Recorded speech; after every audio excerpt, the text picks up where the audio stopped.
everybody. Welcome to the Thursday edition of the NBA Slate Starter Podcast. I'm Eric, joined with my buddy Rayen Patnaik as we break down Thursday's 7-game NBA DFS slate. How's everything going for you tonight? We'll just kind of jump right into it. Yeah, we'll see. I mean, we're coming in. It's our the last Slate Starter show for us today as things wind down for us and we head into the NBA season. I'd say feeling a little sentimental. How about you, Eric?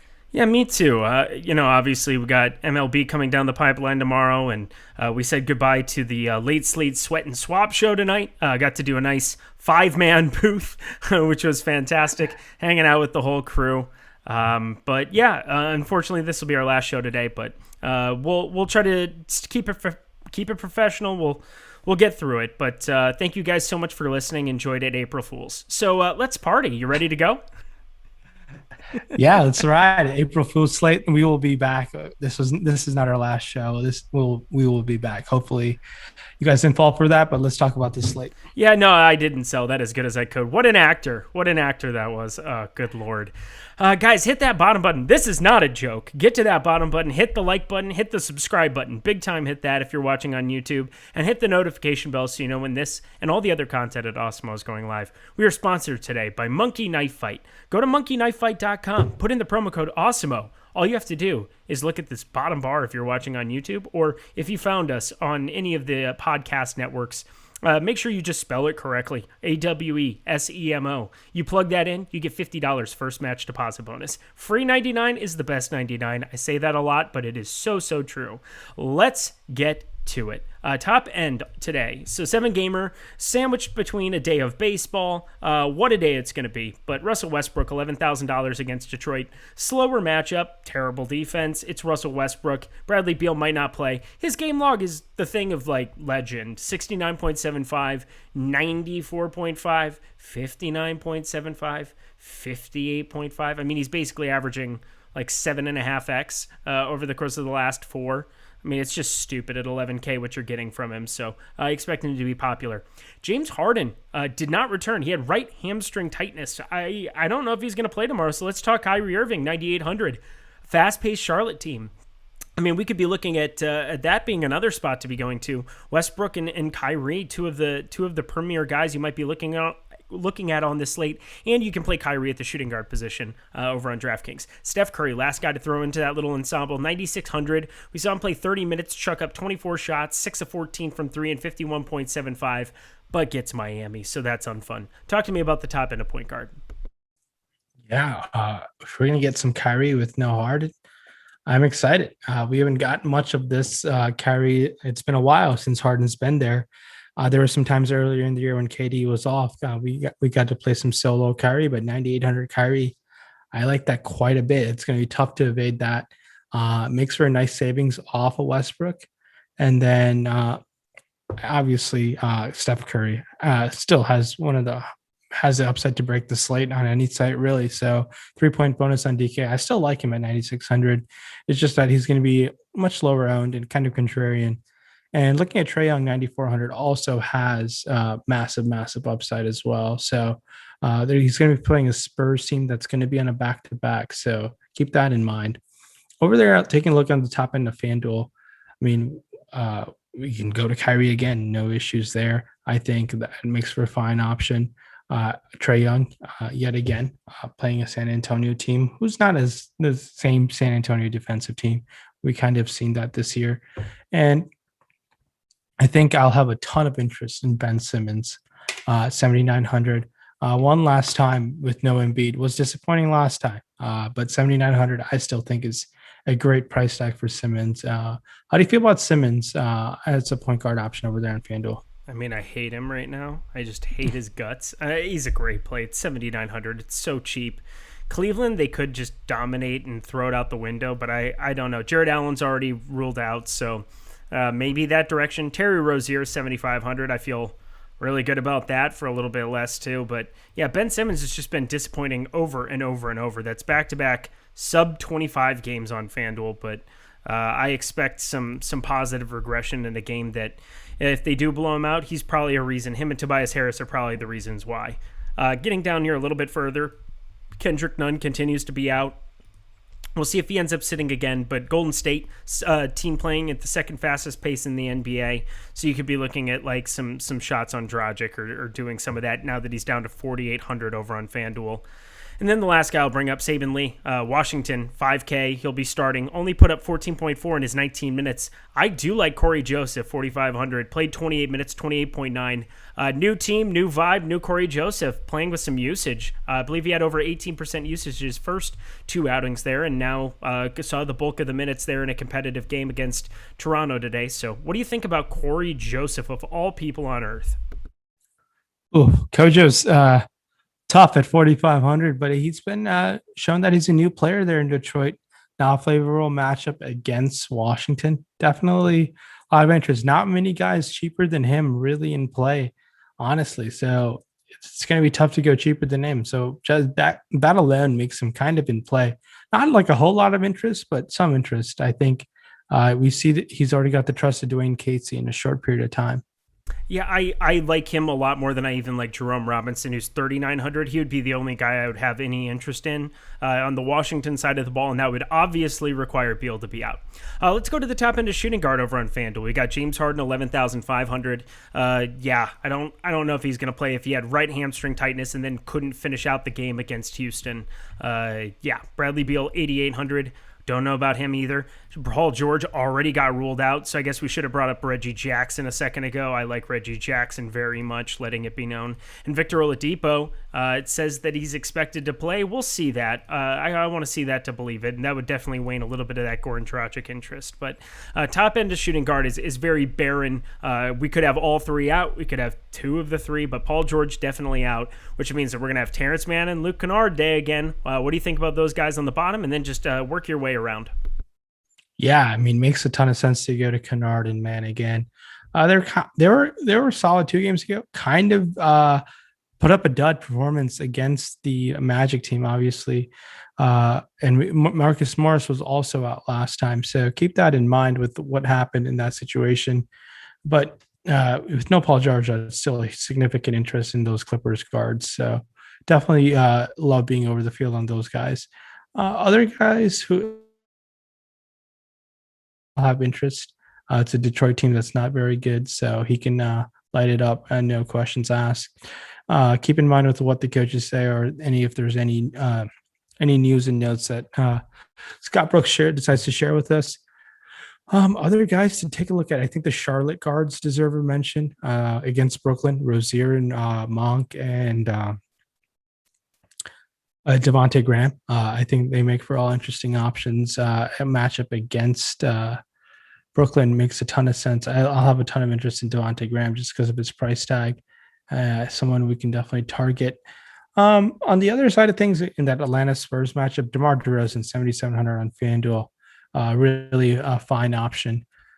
Over there, taking a look on DraftKings, I believe Victor Oladipo is going to be making his Miami Heat debut tomorrow. So that's going to throw a wrench into the whole Miami Heat rotation and what Spo's going to do. Just because they have so many capable ball handlers, how much ball handling are they going to be able to split among Dragic, Hero, Nunn, Oladipo, Butler? Man, that's like 5 guys who can really bring up the ball. It'll be interesting what the minutes look like. I do want to say it really doesn't help anyone with a guy like Oladipo entering the rotation besides him. So it's going to be an elevated price tag in my opinion. And outside of that, really, I think Hamidou Diallo, someone who was really good today. I don't know if he'll play on the back-to-back just because he's coming off a leg injury. So that might open up other things in Detroit. I know Josh Jackson started today, but he was not very good, in my opinion. How well did he play? He played 19 minutes. If Diallo were to be out and if everyone else were to be out, there's a pathway for Jackson to play 30 minutes. And I think Jackson could definitely be in play on both sides. Yep, like it.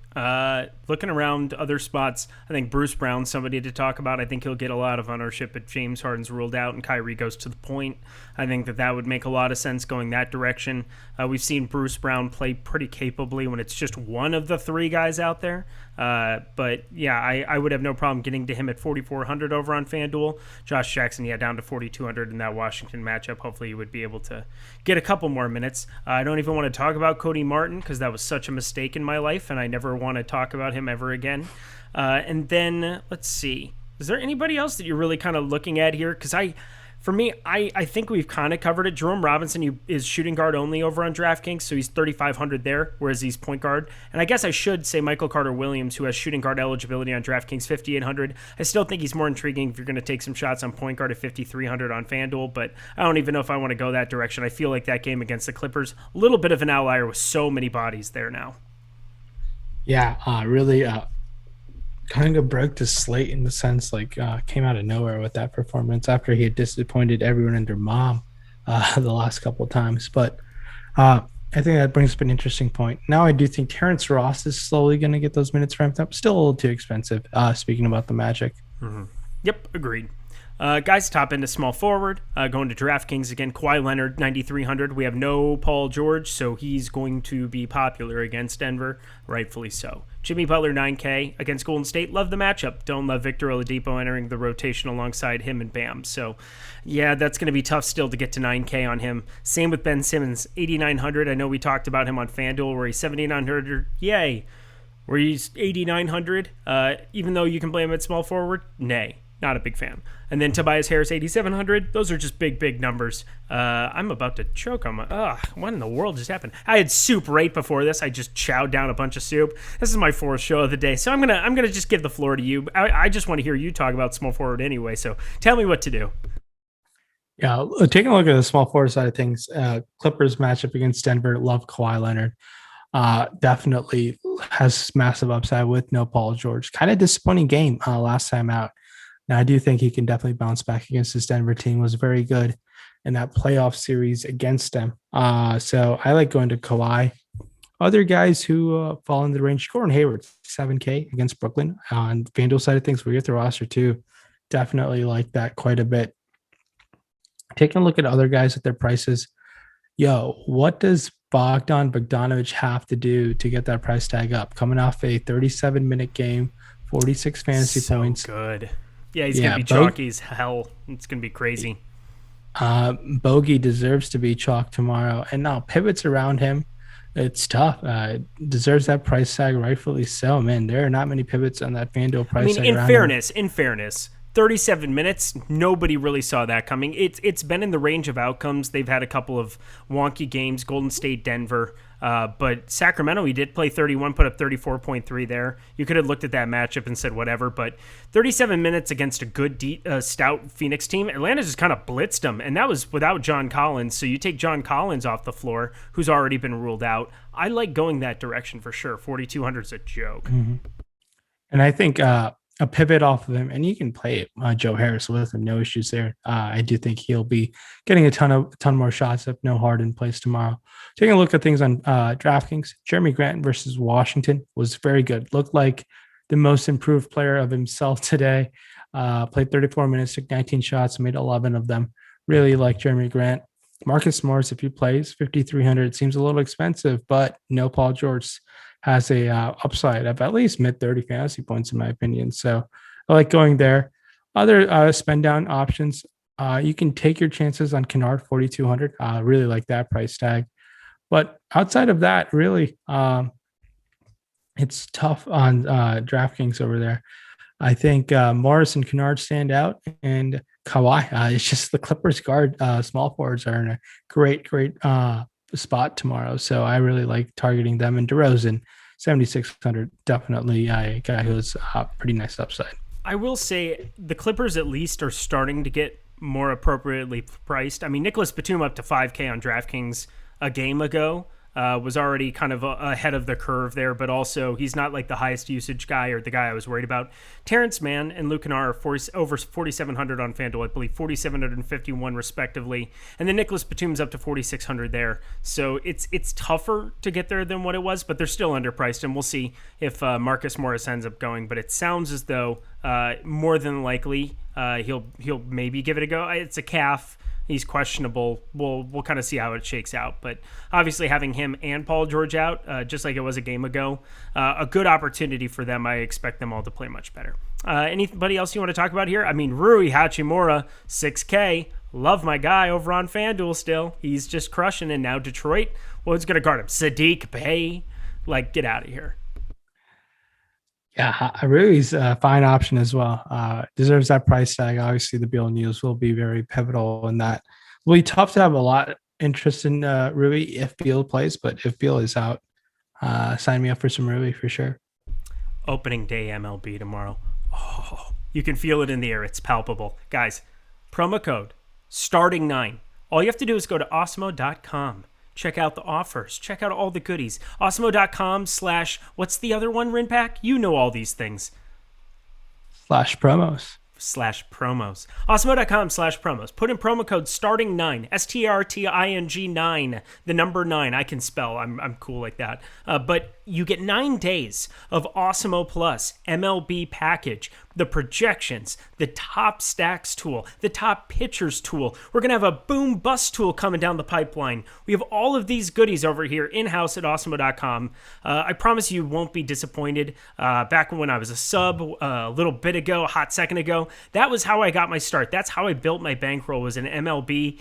All I did was just plug in the top stacks, the guys that were going underrepresented that Awesemo was plugging in, and it is unbelievable how that was just a print fest in some of the small stakes MLB. So if you have access to those mini maxes, to the quarter jukeboxes, to the dollars, pipe in a bunch of those, put in the top stacks tool. It is unbelievable how good that product is. So $9 gets you 9 days of Awesemo Plus. Get that in before April 9th, and you are good to go.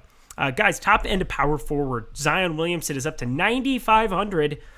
He's almost there. He's almost to that 10K number. I mean, De'Aaron Fox got there first, which is very strange to me, but Zion Williamson, 9,500. I like that very much. Tobias Harris, 8,300. Much better price over there than on DraftKings. Also a power forward position where you have to play two. And Zion, who just got diagnosed with a thumb issue, is questionable. So if he ends up sitting, Tobias is really the only spend up you have there at power forward. Jeremy Grant is all the way down to 6,600. You have no Larry Nance again tomorrow. Draymond Green, 6,600, but bad matchup against Miami. And then Chuma Okeke, who everybody's just been plugging and playing, even though he plays like 28 minutes now, and there's only going to be a cap on him going forward, it feels like, because of how many bodies they have to try out. And it's basically a glorified G League tryout team. Way to go, Orlando. Great moves.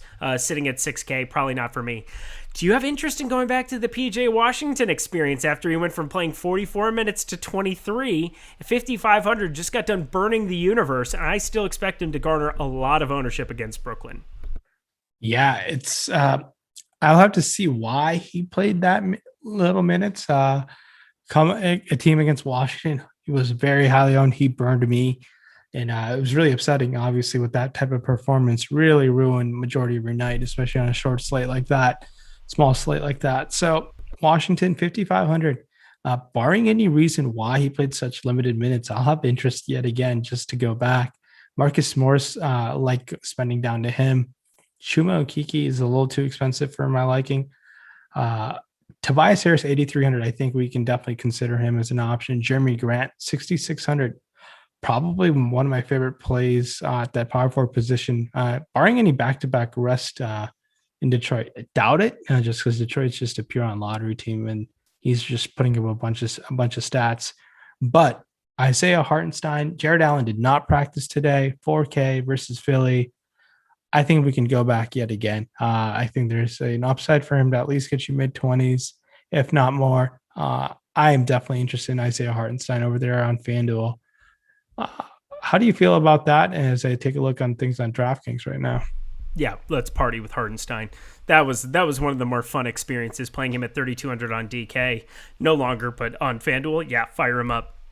Looking at PJ Washington, that first rotation, he got 2 fouls with a turnover, so not a great first rotation to have. He ended up getting pulled out at the 8:28 mark up against Washington. Came back in, played okay in his second stint. Didn't even get a foul, but went 2 for 4, 1 for 2 from 3, 4 rebounds. Did okay there, but then came back from the halftime period. Went 0 for 1 from the field with a turnover, and didn't come back in again. They pulled him out at the 7:32 mark. They just kind of rode Miles Bridges, who played pretty well in that first stint in the first quarter. Got a little bit extended run. He got all the way up to 25.2 minutes, which I think is a little bit more than what we're used to seeing out of him there. But that's just kind of my quick at-a-glance breakdown using good old popcornmachine.net. Letting that be known that 23.4 minutes there is not something I would expect going forward. And then that last rotation was just garbage again. Personal foul, 1 defensive rebound, no usage, 0% shots. So that's a brutal thing to see, but we do know it's PJ Washington who can spike an upside. We saw it against Sacramento, given that was also shorthanded, but also Lonzo Ball was there, who creates shots and looks for guys a lot more than Devontae Graham does, who kind of turns into a little bit of a black hole in my opinion. But I would be fine taking some shots on PJ Washington again tomorrow, so long as he's not 70% owned like he was the other night. Anybody else you want to talk about at power forward? Yeah, taking a look at things on over there on DraftKings, Jeremy Grant definitely 7,200, great option there. Spending down a little bit, it's tough really to have some standout options. I think Kelly Oubre Jr. is a interesting GVP option at that price tag, 6,300. He does have an upside in him. He kind of plays up to competition. So that's one guy we can definitely consider. And power forward kind of sucks, man. No one really stands out. It's really love bad. if Zion were to play, I'll have a ton of interest over there on DraftKings. $9,200, definitely a fine option. But that's really about it. It's tough to really consider that about what's happening. So I don't want to play Jeremy Grant off of his best game in like forever either, and he had 3 blocks to go along with it today. In the first like 3 minutes of the game, he had 3 blocks. It was just stupid stuff. So whatever. Welcome to late season NBA. Feels good. I've got a lot of MLB coming down the pipeline. I'm happy about that. But good Lord, yeah, power forward is a gross place to be living at tomorrow. Looking at DK, there was really nothing. Last guy I'd even like remotely talk about, Mike Scott, could probably end up starting again. Didn't start against Denver, ended up coming in and playing actually pretty well, 25.25. He's 3,700 over on good old DraftKings. So letting that be known. Let's bring it home, yo. Nikola Jokic, $11,000 over on FanDuel at the center position. We've got Embiid, who's close to coming back, not going to be back tomorrow. Bam Adebayo, 9,400 against Golden State. I like targeting James Wiseman right now, who's a guy who got blocks in college, but just seems to be kind of a little bit lackluster out there right now at the moment. But I'm not going to probably go there with Oladipo and Butler and all of this plethora of options they have. I got to expect that price tag's going to come down. But Clint Capella, 8,500, going to draw Jakob Poeltl. No John Collins. That's really kind of the big thing. Got up to 34 minutes last game. I expect him to play big minutes tomorrow. I expect him to be very, very popular, but I love it. Talk to me about the top end of center. Yeah, Capella is definitely going to have a ton of interest over there with no Collins. Definitely put up a nice performance. That's been pretty good over the last week or so. But Jokic against this Clippers matchup, Jokic is a different breed. He's completely matchup proof at this point. So he's playing great. The Denver team looks really good right now. They're rolling. The addition of Aaron Gordon so far seems so good. They're 2-0, but we'll see how that pans out. Michael Porter Jr. was phenomenal last night. So that's working out for those guys. But Bam Adebayo front court matchup versus the Warriors. Miami's going to be in a back-to-back. I know they've been a team that's been very, very cautious with their players on back-to-backs, kind of secretly, just because of what they're dealing with. I think Adebayo, if you were to play a front court matchup versus the Warriors, definitely a ton of interest. Spending down, I think we saw Wendell Carter Jr. close, so that's been promising, but they're still playing center roulette. He only played 18 minutes. Was very productive in those 18 minutes, but something to keep an eye on. Jakob Poeltl on the other side against Atlanta. Airballed 2 free throws today. Is that good? Airballed them. He airballed 2 free throws by like more than a foot, it felt like. So take a look at that highlight if you had time. But Hartenstein, 3,700. very, very much in play if Allen doesn't play tomorrow. So I don't think Allen will be placed still in concussion protocol as he didn't practice today. And Wiseman, someone who is 4K. playing high 20s minutes, and he's 4K over there on FanDuel. So FanDuel's in pretty much full baseball mode. They're not changing their prices right now. They need to turn it up. Like, come on, Wiseman shouldn't be 4K for over a week now, especially with the news that has been ruled as a starter. So keep that in mind. But paying up for Jokic, 11K, guy can break the slate on the center position for sure. Saving to Capella and Bam are fine considerations, and Wiseman really stand out to me right now over there on the FanDuel side of things. You just had your level up here, and I was going to drop down here to finish finish the show. Just come on down here. Rayen Pat, any final words for the people? No, enjoy opening day MLB. There's nothing like it, but continue to play NBA, and hopefully you guys continue to listen to us. Your support's been great. I know it's the dog days of NBA. Bear with it. Playoffs will be around the corner, but there's a lot of edge with news, and you could really be profitable. For the longest time, March and April, when I was building up my bankroll, those would be my most profitable months, just being able to take advantage of news. And you guys should definitely take advantage of the news by following at Awesemo NBA account for sure. A lot of 150 maxers also who are doing multi-sport. Let me just tell you, it's a lot of work. So they might not be as quick to react to news as what they were with a bunch of baseball lineups sitting next to their NBA lineups. So letting you know that there is still an edge to be had wherever you find it in some of the lower stakes, mid stakes, high stakes.